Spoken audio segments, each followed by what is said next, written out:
أما بعد فأعوذ بالله من الشيطان الرجيم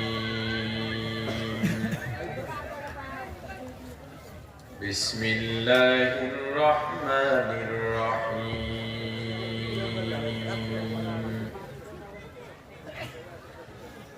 قال النبي صلى الله عليه وسلم خيركم من تعلم القرآن وعلمه أو كما قال النبي عليه الصلاة والسلام صدق رسوله النبي الكريم محبت درود شريف اللهم صل على محمد وعلى آل محمد كما صليت على إبراهيم وعلى آل إبراهيم إنك حميد مجيد কি ব্যাপার আপনারা চুপচাপ বসে আছেন? হ্যাঁ না, এখন যেটা জিজ্ঞেস করি ওটার জবাব দেন। আমি দরুদ পড়লাম, আপনারা চুপ করে বসে রইলেন। জান্নাতের গ্যারান্টি কি পেয়ে গেছেন? না। তাহলে দরুদ পড়লেন না কেন? আস্তে আস্তে কেউ কেউ পড়ছে, যারা পড়ছেন এগুলো জিজ্ঞেস নেই, যারা পড়েন নাই তাদেরকে জিজ্ঞেস করছে। আর আমার নজরও তো সবাই দেখি নেই, 2-4 জন আছে যারা চুপ করে বসে আছেন। আমি চাইলে দাঁড় করাতে পারি, লজ্জা পাবে, দরকার কি? পড়েন নাই কেন? কি কারণে? মাহফিলে সবাই কি যোগ্যতায় আসতে পারে? টাকা দিয়ে? ক্ষমতা থাকলে? আল্লাহ যাদের উপরে দয়া করেন, মায়া করেন, যাদের উপরে রহমত নাজিল করেন, তাদেরকে এই দিনের জন্য কবুল করেন। এই যে মাহফিলে আপনারা এলেন, বহু মানুষ মাহফিলের দাওয়াত পেয়েছে, কোনো কাজ নাই, এরপর মাহফিলে আসে নাই। এলে কোনো ক্ষতিও হতো না, তবুও আসে নাই, এরকম একদল আছে না? আবার একদল মানুষ আসছে মাহফিলকে উদ্দেশ্য করে, কিন্তু বাজারে ঘুরে বেড়ায়, ময়দান পর্যন্ত আসার তৌফিক হয় নাই। আছে না? কথা বলে না। আমি আসার সময় রাস্তায় যে মানুষ দেখছি, আপনাদের এখানে 5 গুণ হবে। এখান থেকে ঘুরে ঘুরে মাইকের আওয়াজে একটু দেখবে যে হুজুরে টান মারে কোন সময়, ভালো লাগলে শুনবে, কিছুক্ষণের পরে গায়ে বাজলে চলে যাবে। কথা বলে কি আর করবে, আড্ডাবাজ মানুষ একটু সময় কাটাই গেল আর কি। আর কিছু মানুষ মাহফিলে আসছে, ময়দানেও আসার তৌফিক আল্লাহ দিয়েছে, কিন্তু এত নিয়ামত পাওয়ার পর দরুদটা পড়তে পারে না, সুবহানাল্লাহ বলতে পারে না, আলহামদুলিল্লাহ বলতে পারে না, এমন কপাল করাও আমাদের মাঝে আছে। আবার অনেকে এখানে বসার পর দোয়া পর্যন্ত থাকতে পারবে না, মাঝখানে উঠে চলে যাবে। এগুলো তকদীর, আল্লাহর দয়া, সবাই সয় না। কথা বলে না। এই যারা ঘুরতেছেন মাহফিল এসে, যারা ঘুরতেছেন, হাঁটাচলা করতেছেন, আসেন, ময়দানে আসেন। কে কখন মারা যাবে বলা যায় না। কথা বলে না। পরশুদিন হেফাজতের সম্মেলন করলেন নুরুল ইসলাম জিহাদি সাহেব, সুস্থ মানুষ, বক্তব্য দিলেন, কালকে মারা গেলেন। উনি নিজেও জানতেন মারা যাবেন? না। অন্য কেউ জানতো? না। আপনি আমি জানতাম? না। স্বাভাবিক। বলবেন হুজুর মাইকের আওয়াজ তো পাই, ময়দানে যাওয়ার দরকার কি? আতরের দোকানে গেলেই ঘ্রাণ পাওয়া যায়, দূর থেকে পাওয়া যায় না। আগুনের কাছে গেলেই শরীর গরম হয়, দূর থেকে আগুন দেখা যায়, শরীরে তাপ আসে না। ইমানদারের মজলিসে বসলেই কেবল ঈমান তাজা হয়, দূর থেকে হয় না। অনেকে চিন্তা করে ওই জায়গায় গেলে যদি আবার নামাজের নিয়ত করা লাগে তাহলে যান না। এক লোককে বলছি, ভাই আপনি এলাকার মানুষ, আর ছাত্র জমানায় আপনি এই এলাকার মুসল্লি কিন্তু জুমা পড়েন আর এক এলাকায় গিয়ে, অথচ অন্য এলাকার মানুষ আমার মসজিদে জুমা পড়তে বয়ান শোনার জন্য। কখন আপনারা যাই না ভয়, কি ভয়? গেলি যদি দাঁড়িয়ে রেখে নিয়ত করার লাগে, তো ওর নামাজ দিয়ে হবে কি বলেন? তো অনেকে চিন্তা করতেছে গেলে যদি আবার কিছু নিয়ত করা লাগে, ইমান যদি আবার তাজা হয়ে যায়, মিথ্যা সুদঘুষ যদি ছেড়ে দেওয়া লাগে, তো মুশকিল। এর থেকে এন্তি ভাগি, কত মাহফিল হইব, কত হুজুর আইব আর যাইব, কথা বলে না। হুজুরে আসবে যাবে ঠিক, কিন্তু তোমার নসিবে ঈমান আর আসবে না। এই যারা মনে করেন হুজুর একটু গুছায় নি, ঠিক হাসতে হাসতে বলো, হাসতে হাসতে বলো, তো সব ঠিক হয়ে যাবে হুজুর। মনে হয় যেন আজরাইলের বাপের কথায় আসা যাওয়া করবে। মাহফিল করায় 40 বছর পর্যন্ত, এখনো দাড়ির মাথায় দেখা যায় না, উল্টো মারে সকালে উল্টো করতে দিন। মাহফিল করায় কি লাভ? তো এরকম কিছু মানুষ থাকে, হাসতে হাসতে বলে সব ঠিক হয়ে যাবে। সব মানুষ এটা মনে করে, এমনকি সিনেমার নায়ক নায়িকারাও মুসলমান যারা নিয়ত করে রেখেছে একসময় সব ছেড়ে ভালো হয়ে যাবে। ইবলিসের সবচেয়ে সফলতম ধোঁকা এটা, যে একসময় ঠিক হয়ে যাবে, এই 2টা দিন যাক, এই আজকের দিনটা যাক, এই যাক যাক করতে করতে মানুষ মারা যাবে। এবং সঠিক পথে কেউ আসতে পারে না। যারা নিয়ত করে 10 দিন পরে, ওরা আর পারে না। আর যারা অনুভূতি আসার পরে এখনই নিয়ত করলাম, ওদের কি আল্লাহ কবুল করে। আমিন।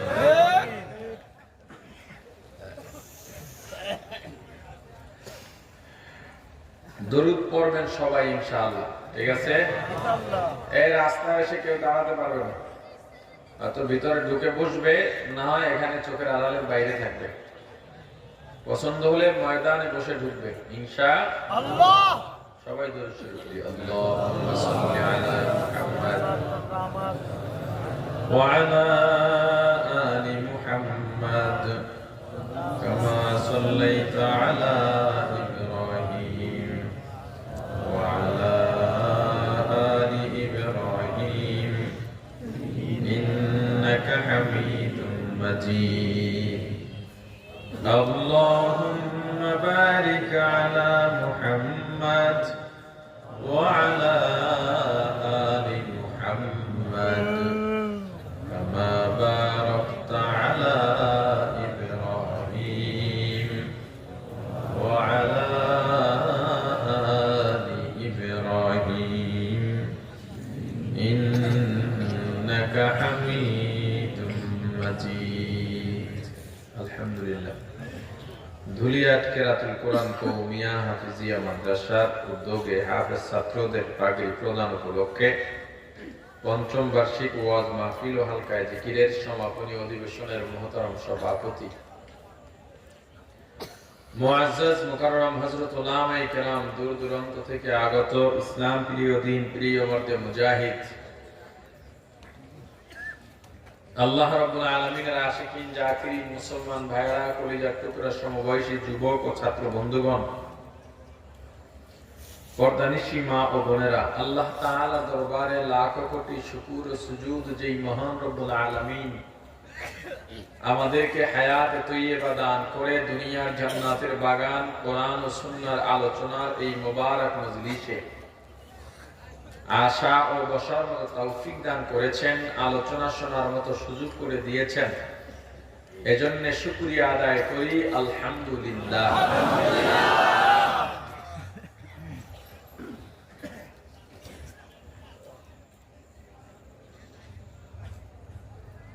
রাসূল করিম সাল্লাল্লাহু আলাইহি ওয়াসাল্লাম হাদিস শরীফে বলেছেন,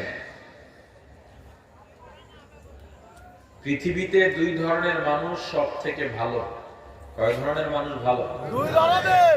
কথা খেয়াল করে শুনতেছেন? সবাই জবাব দেব উচ্চ আওয়াজে ইনশাআল্লাহ।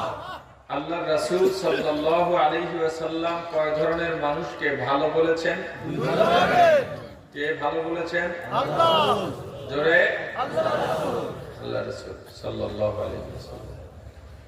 লম্বা আলোচনা করব না, 10:30টার পরে 11টার তো সর্বোচ্চ বয়ান করি না, এজন্য সব জায়গায় পোস্টারে লেখা আছে রাত 9টায় বয়ান, এশার পরে একটা মাহফিল করি, ডাবল করি না। মাহফিল ডাবল করলেই যে খরচার অঙ্কটা বাড়ে, পকেটটা ভারী বেশি হয়, বুঝি না? কথা বলে বুঝিনি, কি মনে হয়? একটু বোঝার মতো জ্ঞান হয়েছে আমার, এরপরে করি না।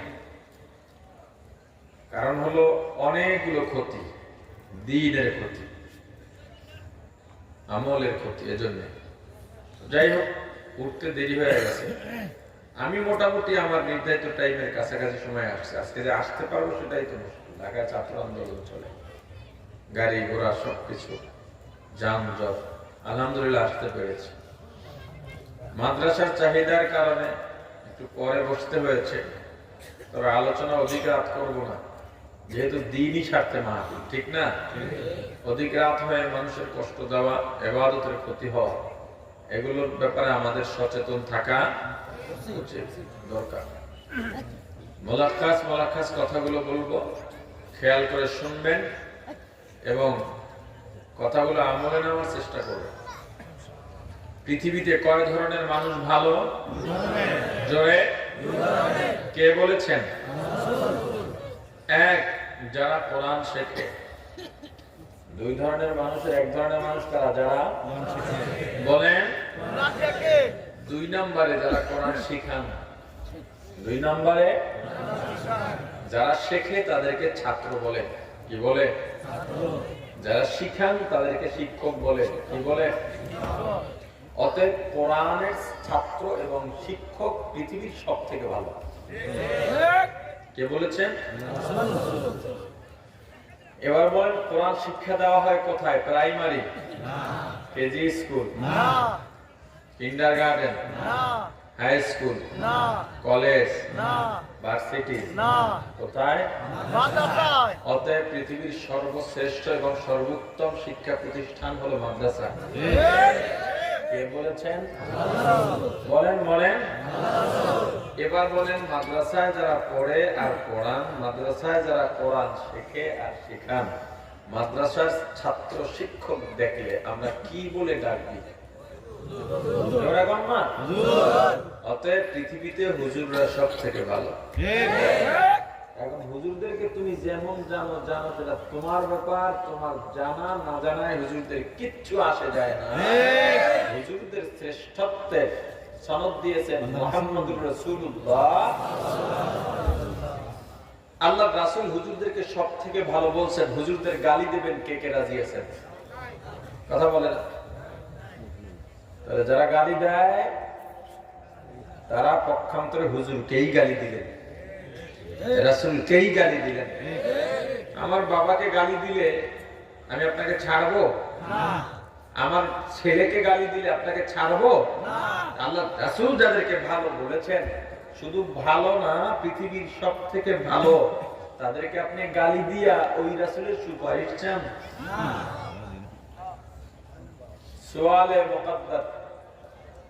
সুয়ালে মুকাদ্দার বলা হয় কোন কথা বলার পরে নিজের ভিতর একটা প্রশ্ন জাগে যে এইটা হইলে এটা কিভাবে। এটাকে আরবিতে সুয়ালে মুকাদ্দার বলে। আমার আলোচনার মাঝে আপনাদের অনেক প্রশ্ন জাগবে। ওই প্রশ্নের উত্তরগুলো যদি আপনি জানতে চাওয়ার আগে আমি বলে দিতে পারি, আলোচনাটা মোকাম্মল হবে, আপনার কাছে মজাও লাগবে, ঠিক না? এখন প্রশ্ন হলো, আল্লাহ রাসূল সাল্লাল্লাহু আলাইহি ওয়াসাল্লাম মাদ্রাসার হুজুরদেরকে বা কোরআনের ছাত্র শিক্ষককে এত ভালো বললেন কেন, শ্রেষ্ঠ বললেন কেন? এদেশে কি ইঞ্জিনিয়ার, ডাক্তার আর বৈজ্ঞানিকের অভাব পড়ছে? না। হুজুরদেরকে কেন ভালো বললেন? হুজুররা কি করে? মসজিদ মাদ্রাসায় পড়ায় আর মানুষের বাড়ি খাইয়া খাইয়া ঘুরে। হুজুররা মানুষের বাড়ি খায়, এই কথা আপনাদের রাজবাড়িতে বলে না। কথা বলে না। হুজুররা যে মানুষের বাড়ি খায়, তোমার সমস্যা। হুজুররা যে খায়, জোর করে খায় না। তুমি খাওয়াও না, তোমার বাড়ি হুজুরে যায়ও না। আসলে যারা খাওয়ায় না তারাই বলে। যে বেড়ায় খাওয়ায়, জানো এবার মনের মধ্যে কি আনন্দ চায়। হ্যাঁ, ইমাম সাহেব মসজিদ থেকে নামছে, বিকেলে একটু হাঁটবে, আসরের পরে চা দোকানদার দেখছে ইমাম সাহেব আইতেছে, লাভ মাইরে দোকান থেকে বের হয়ে হুজুরে যে ধরা যাবে, হুজুর আজকে একটা চা খাইতে, আজকে না করা যাবে না। হুজুরের কি করার? হুজুর বলে আমি তো দোকানে বসে বসি না। ঠিক আছে তুমি বলছো, হুজুর আপনি বলি আমার বরকত। বছর একটা চা দিছে, কেক দেয়, রুটি দেয়, লাগবে না? কয় না হুজুর খান। দোকানদারটা চা দোকান ডেলি আর কয় টাকা বেচা কিনা হয়? হুজুর চিন্তা করে গরিব মানুষ ডাইকে খাওয়াছে তো বিলটা দিয়ে দিই। পকেটে যখন হাতটা দেওয়া শুরু করবে খপ করে হাতটা ধরে ফেলে, হুজুর করেন কি? এসে আমার গলা ঠিক দেন পকেটে আপনার দিয়ে। আমরা যে টেহালামু আমি হুজুর যাওয়ার পর মনটা কি খুশি হয়েছে, হুজুরকে খাওয়াইছি। তুমি ওই বেড়ায় হুজুর দেয় না, তুমি হুজুর দাও খাওয়াই না। তোমার মতো বাটমার যখন ঢোকো, এরপর একটু মাস্তান চা দে বেটা, বেরোয় আইলা টেহাও দিলা। দোকানদার তুমি আসার পর কি কয় জানো?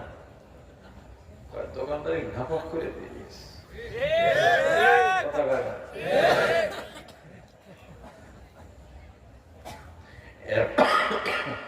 এরপরও তো প্রশ্ন থেকেই যায়, হুজুরদেরকে এত ভালো কেন বললেন? এর কিছু জবাব দরকার আছে না? অনেকগুলো জবাব আছে, কয়েকটা জবাব দেবো। এক নম্বর জবাব, কোরআন যারা শেখে আর শেখান তাদের এত দাম কেন?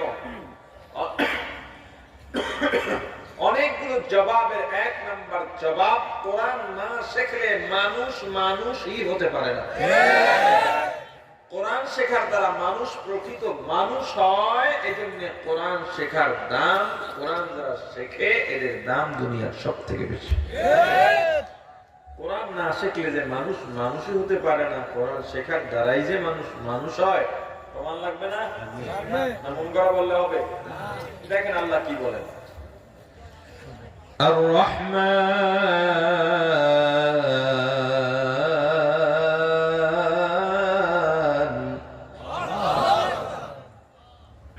আল্লামাল কুরআন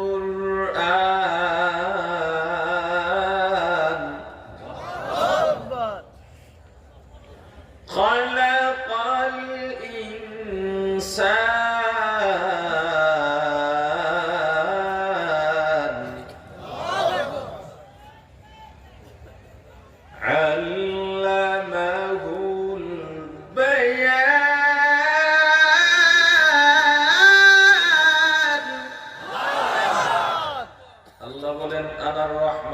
আমি দয়াময় আল্লাহ। আল্লামাল কুরআন, আল্লামতুল কুরআন, আমি আল্লাহ কোরআন শিক্ষা দিয়েছি। খলাকতুল ইনসান, এরপরে মানুষ সৃষ্টি করেছি। কোরআনের মধ্যে কোনো বাড়তি কথা নাই, অতিরিক্ত কথা নাই, প্রশ্নের জায়গা নাই। কোরআনের মধ্যে ছন্দ পতন নাই, ভুল নাই। আল্লাহ তত্ত্বিকতাকে পছন্দ করেন, ধারাবাহিকতাকে পছন্দ করেন। আল্লাহ দুনিয়া সাজাইছেন, তত্ত্বিক অনুযায়ী সাজাইছেন। যারা তত্ত্বিক অনুযায়ী আমল করেন, আমলের দাম আল্লাহর দরবারে বেশি। আল্লাহর তত্ত্বিক কত সুন্দর, যদি দেখতে চাও একটা মানুষের দিকে তাকাও। মাথা যেখানে দেওয়া দরকার ছিল আল্লাহ সেখানেই মাথা দিয়েছেন। কপালের তরতিব যেখানে দরকার সেখানেই কপাল দিয়েছেন। নাক চোখ মুখ যেখানে দেওয়া দরকার সেখানেই দিয়েছেন।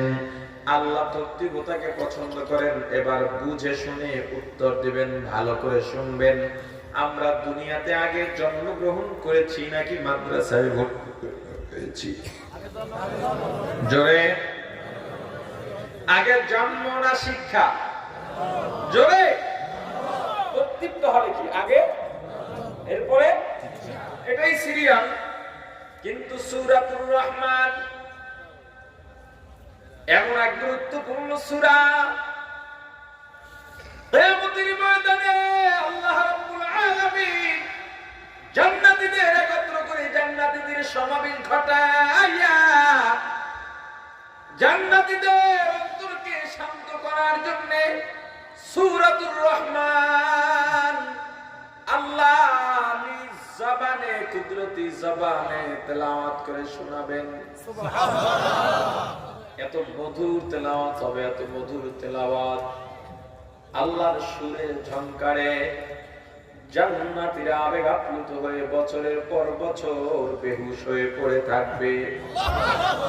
এমন একটা সূরা, সূরাতুর রহমান। এই সূরার মধ্যে দেখেন আল্লাহ কি বললেন, আর রহমান। তরতিব কি, আগে শিক্ষা নাকি জন্ম? কথা বলেন।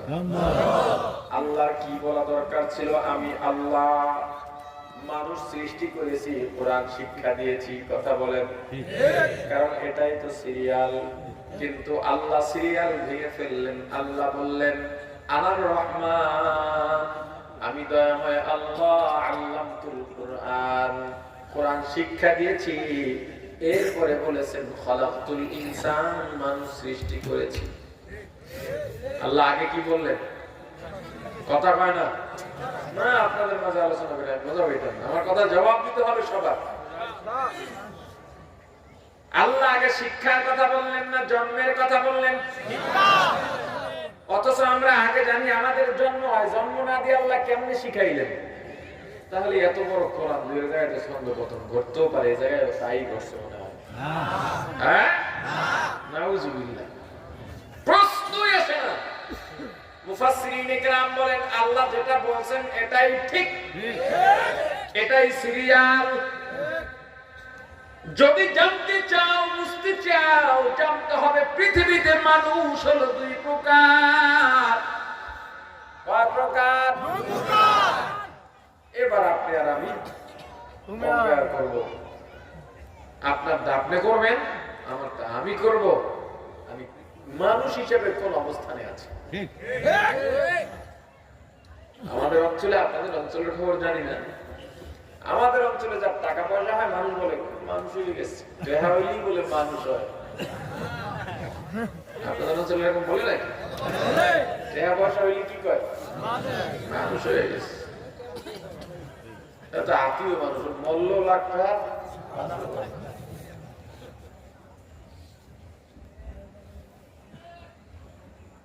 আল্লাহ আগে বলেছেন শিক্ষার কথা, বলেছেন মানুষ সৃষ্টির কথা।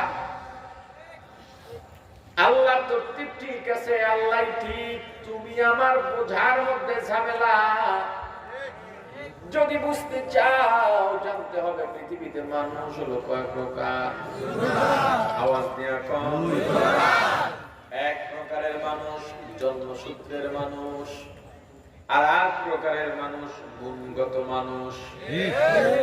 জন্মের মানুষ, ওদের কোনো যোগ্যতা লাগে না, গুণ লাগে না, বিশেষণ লাগে না। মা বাবার ঔরস থেকে জন্ম নিলেই সে জন্মগত মানুষ হয়ে যায়। এই মানুষটার দাম আল্লাহর দরবারে না। জন্মগত বংশগত মানুষগুলো যখন কোরআন শিক্ষায় শিক্ষিত হয়, কোরআন শিক্ষার গুণে গুণান্বিত হয়, জন্মগত মানুষগুলোকে কোরআন শিক্ষায় গুণান্বিত করে এরপরে আল্লাহ ঘোষণা দিয়েছেন কোরআন শিখার পর কেবল তুই মানুষ হইলি। কোরআন শেখার আগে কেউ মানুষ হতে পারে না। হে ডাক্তার, হে ইঞ্জিনিয়ার, বৈজ্ঞানিক, তুমি ডাক্তার হয়েছে, তোমার শিক্ষার অভাব নাই, পদ পদবীর অভাব নাই।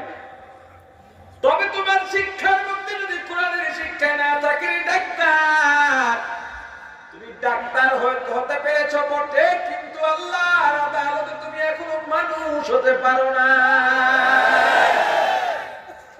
হে ইঞ্জিনিয়ার, তোমার ইঞ্জিনিয়ারিং শিক্ষার মধ্যে যদি কোরআনের শিক্ষা না থাকে, তুমি ইঞ্জিনিয়ার হতে পেরেছো কিন্তু এখনো মানুষ হতে পারো নাই। হে বৈজ্ঞানিক, বিজ্ঞানের শাখা প্রশাখা ক খ এবিসিডি সব মুখস্থ তোমার, কিন্তু কোরআনের আলিফ বা তা সা জানো না, জের জবর জানো না, মদ গুণ না জানো না। তুমি দুনিয়ার সব যদি মুঠো নিয়ে আসতে পারো, মানুষের কাছে যত সম্মানী হও না কেন, আল্লাহর দরবারে এখন মানুষ হতে পারো না।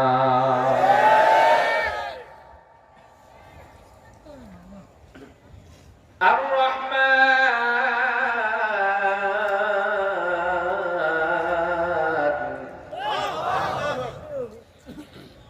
আল্লামাল কুরআন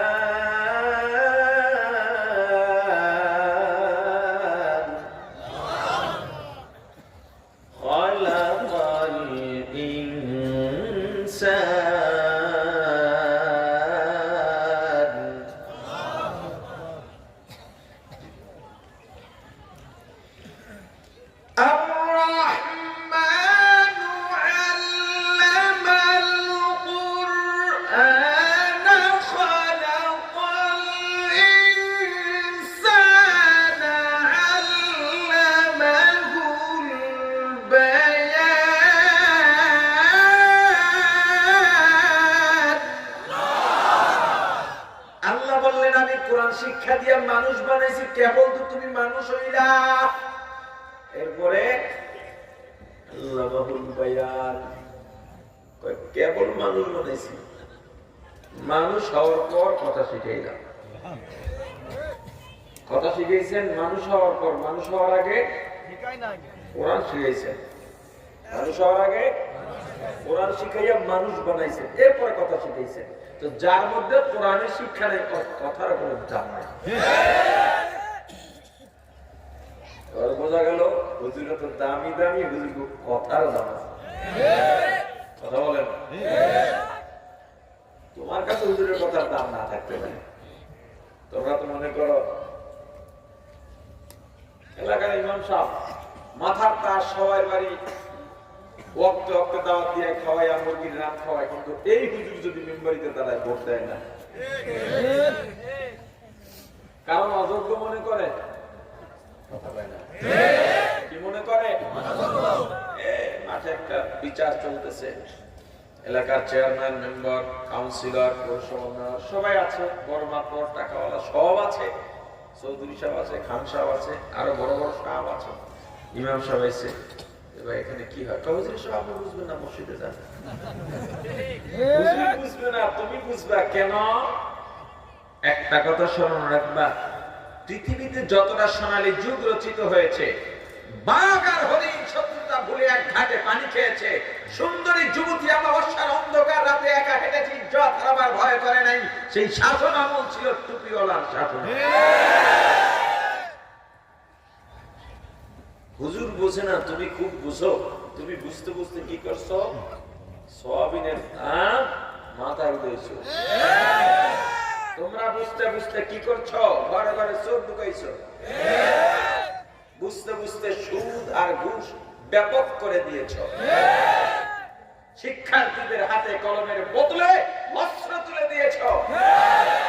মা বোনদেরকে সংসার থেকে নামাইয়া রাস্তায় পাঠাইয়া, এখন যারা পুঁই শাক কাটতো, লাল শাক কাটতো, রান্না করে বাচ্চা নিয়ে আনন্দ করত, ওরা এখন বুকের শাড়ির আসল কোমরে পেঁচাইয়া, যেই কাজ সম্ভব না রাস্তায় মাটি কাটে, ইটা ভাঙায়, ইট ভাটায়, ইট ভাঙে। মর্যাদা দিছে? ইসলাম নারীকে মর্যাদা দিয়েছে। পশ্চিমা আর ব্রিটিশ আইন নারীকে মর্যাদার আসন থেকে নামাইয়া চাকরানি বানায় দিছে। এখন একটা চকলেটের অ্যাডভার্টাইজ, সেখানে সুন্দরী নারীকে ব্যবহার করা হচ্ছে। এর চেয়ে অধমতন নারীর কি হতে পারে? তো মনে করে আমি একেবারে অনেক বড় কিছু হয়ে গেছি। একটা হোটেলের রিসিপশন, সেখানেও একটা নারী। কোম্পানির অফিসের রিসিপশন, সেখানেও একটা মেয়ে। তাহলে নারীদেরকে এরা সম্মান দিল না ডুবাইল? কথা বলে না। আর আমরা যদি কথা বলি, আমাদের অবদান নাই। হুজুর করতো মসজিদ আর মাদ্রাসা পর্যন্ত। হ্যাঁ, কথা বলে। শাইখে যাত্রাবাড়ি বলেন, এই কথাটা আমার দুধ মতো লাগলো। কেন? এটা কবা, ঠিক আছে, তোমাদেরকে সাক্ষী বানাইলাম। কিয়ামতের ময়দানে এটাই কবা যে হুজুর আল্লাহ, হুজুর তো মসজিদ আর মাদ্রাসা পর্যন্ত ছিল, বাস আর লাগবে না কিছু। কিয়ামতের মাঠে যখন বলবা, বাস বিনা হিসাবে জান্নাত পেয়ে যাবে। সাক্ষী বানাই দিছি।